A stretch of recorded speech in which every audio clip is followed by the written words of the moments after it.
Archimedes का सिद्धांत। देखो आर्किमिडीज का सिद्धांत क्या होता है कि जब किसी वस्तु को किसी तरल में, तरल मतलब लिक्विड में, पूर्णतः या अंशतः, पूर्ण रूप से चाहे आधा रूप से, ठीक है, डुबोया जाता है तो वस्तु ऊपर की ओर एक बल का क्या करता है, अनुभव करता है। ऊपर की तरफ एक बल का क्या करता है, अनुभव करता है, ठीक है। अर्थात उसकी भार में थोड़ी सी कमी आ जाती है। क्या आ जाती है, कमी आ जाती है।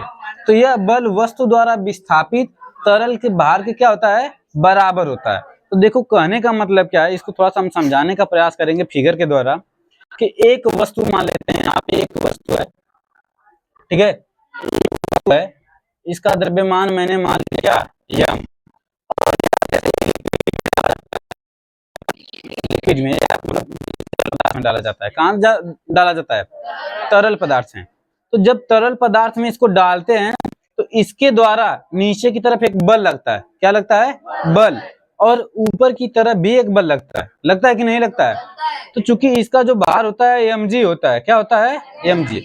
तो इसको अपने भार में कुछ कमी महसूस होती है।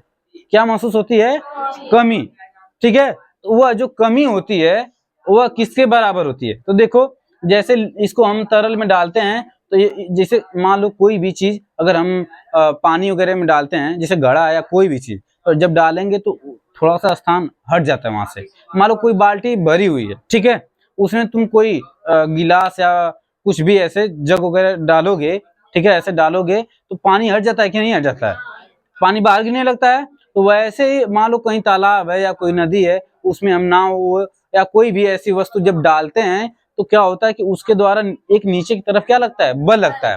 और उसके द्वारा नीचे का जो सरफेस होता है यहाँ से जल को हटा दिया जाता है। क्या कर दिया जाता है, हटा दिया जाता है। तो हटाए गए जल का जो द्रव्यमान हो, मान लेते हैं स्मालियम, क्या मान लेते हैं, स्मालियम।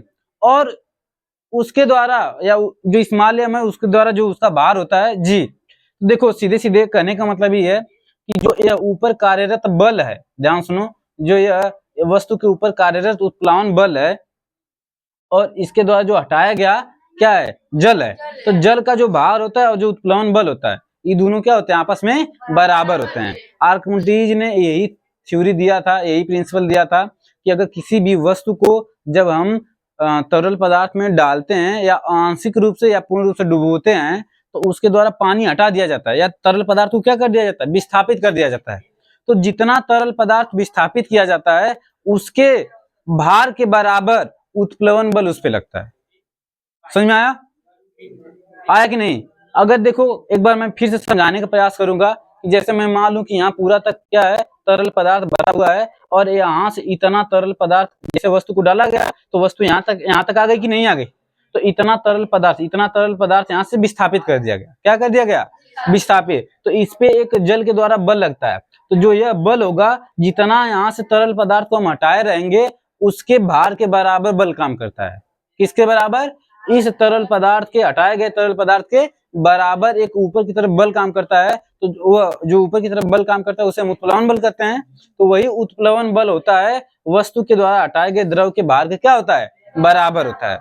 अगर मान लो कि कोई वस्तु है बहुत ज्यादा जल हटा दे रही है, बहुत ज्यादा तरल पदार्थ को हटा दे रही है, तो उस पे उत्प्लवन कार्य करने वाला उत्प्लवन बल भी क्या होगा, बहुत ज्यादा होगा। अगर बहुत कम जल हटा रही है या बहुत कम तरल पदार्थ को हटा रही है तो उसके द्वारा कार्यरत जो बल होगा, उत्प्लवन बल, उसके ऊपर जो कार्यरत उत्प्लवन बल होगा उसका विमान क्या होगा, बहुत कम होगा। तो जितना ज्यादा द्रव हटाया जाता है, तरल पदार्थ हटाया जाता है, उतना ही उत्प्लवन बल होता है। और जितना कम पानी हटाया जाएगा, कम तरल पदार्थ हटाया जाएगा, उतना कम क्या होगा, उत्प्लवन बल होगा।